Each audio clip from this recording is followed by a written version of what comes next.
Are you planning for retirement with an accumulating ETF? Good choice. But there's a massive, expensive trap many investors fall into the moment they retire. And it could cost you tens of thousands of dollars. Today, I'm going to show you what that trap is and how you can easily avoid it. The logic seems simple, right? While you're building wealth, an accumulating ETF is perfect because it automatically reinvests dividends, supercharging your growth through compounding. But when retirement hits, the thinking often shifts. I need a regular income now, not more growth.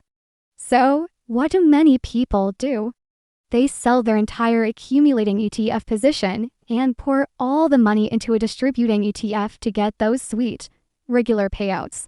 But here's the bombshell: this single move can be incredibly costly. When you sell that accumulating ETF, you trigger a massive tax event. All the profits you've built up over decades become taxable immediately. In many places, after exemptions, that could be a tax hit of around 18.5%. A huge chunk of the wealth you so carefully grew for years vanishes straight to the tax authorities. Let's put some numbers on this. Imagine you've diligently invested €200 a month into an ETF for 40 years, earning an average of 6% annually. Your portfolio is now worth around €384,000. Out of that, you contributed about $96,000, and the remaining $288,000 is pure profit. If you sell everything to switch to a distributing ETF, you'll owe taxes on that €288,000 gain. At an 18.5% rate, that's a tax bill of roughly €53,000. So why do so many people make this mistake? It's all about psychology. Selling off parts of your portfolio in retirement feels like you're eating into your capital, like you're depleting your life savings. The idea of don't touch the principal is deeply ingrained in us. Dividend distributions, on the other hand, feel like free money, a passive income that just shows up in your account without you having to do anything. But financially, there is absolutely no difference between receiving €5,000 in dividends and selling €5,000 worth of your ETF shares. Now, let's talk about the superpower of accumulating ETFs, tax deferral. With an accumulating ETF, your profits stay inside the fund, untaxed, and continue to work for you, generating more returns on top of your returns. It's the magic of compounding on your pre-tax gains. When you sell everything to switch, you pay all those taxes at once, and that money is gone forever. It can no longer grow. In our example, the €53,000 tax payment means you lose out on about €2,500 in potential growth every single year. Over a 20-year retirement, that's over €50,000 in lost gains just because you made that switch. This brings us to a common myth that accumulating ETFs are only for the saving phase. That's completely false. You can absolutely, and you should, keep your accumulating ETF throughout retirement. How do you get your income? Simple, you sell small portions regularly to cover your expenses. You are essentially creating your own customized distributions. The best part is you are in total control. You decide when and how much to withdraw. Need money monthly? Set it up. Prefer a quarterly lump sum? You can do that too. Most modern brokers even offer automated withdrawal plans. You just set the amount you need, say €1,000 a month, and the broker handles the selling for you automatically. It's just as convenient as getting dividends, but far more tax efficient and predictable. So, how much should you withdraw? A popular and time-tested guideline is the 3% rule.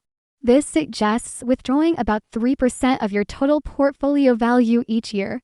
For a €330,000 portfolio, that's nearly €10,000 a year, or about $825 a month.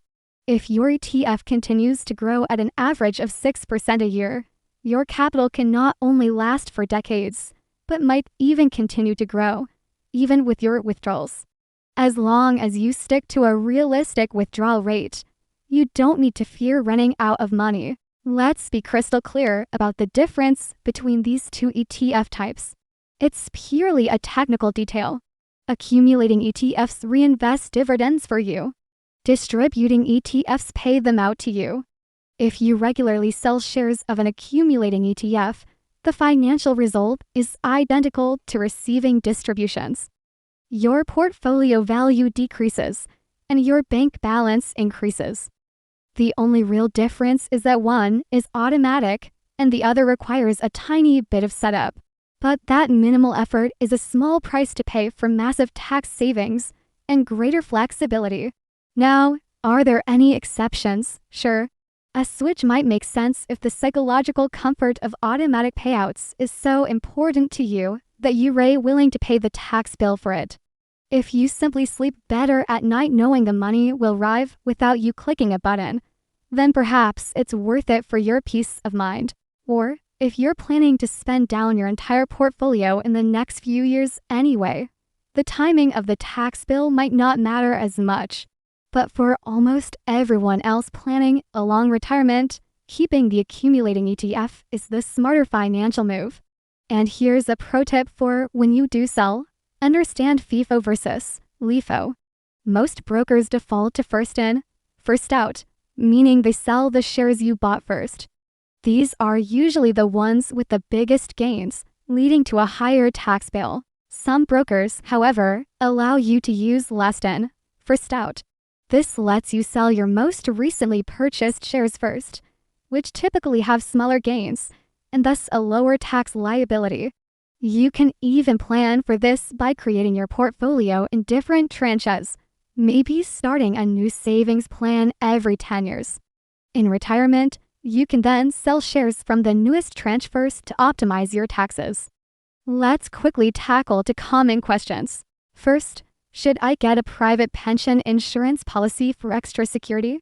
In most cases, the answer is no.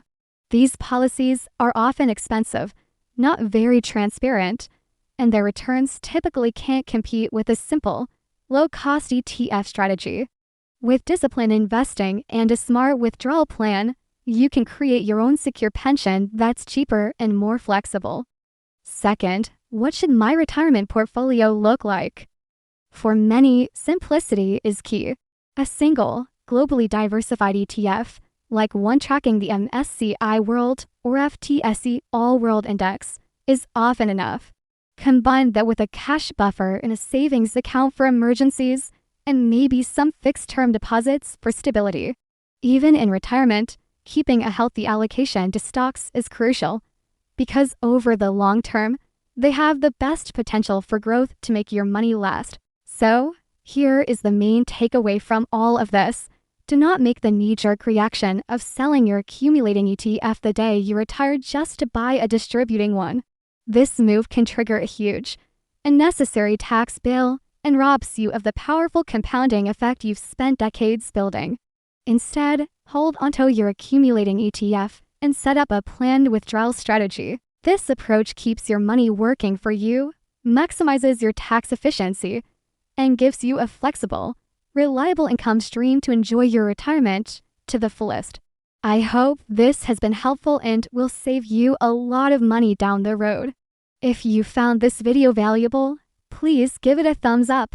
And don't forget to subscribe for more tips on how to invest smarter. Thanks for watching, and see you in the next one.